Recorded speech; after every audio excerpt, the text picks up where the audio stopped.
আসসালামু আলাইকুম। Shuktara Telemedia award 2025 শ্রেষ্ঠ ধারাভাষ্যকার ও উপস্থাপক হিসেবে আমাকে একটা ক্রেস্ট প্রদান করেছেন। শুকতারা নাট্যদলের পক্ষ থেকে পুষ্পিতা নদী।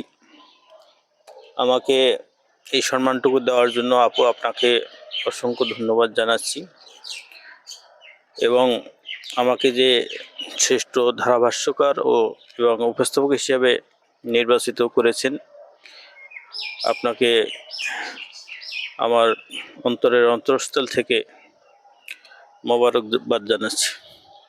আপনি আরও সুন্দর সুন্দর নাটক উপস্থাপন এবং সবার মাঝে কাজ করে যেতে পারেন, এই কামনাই করি সবসময়। আপনার চিন্তা ধারণা এবং মন মানসিকতা মাশাআল্লাহ অনেক সুন্দর। আপনাকে আমরা যে কোনো কাজে যাতে সহযোগিতা করতে পারি এই কামনায় করবেন। ভালো থাকবেন, সুস্থ থাকবেন। আল্লাহ হাফেজ।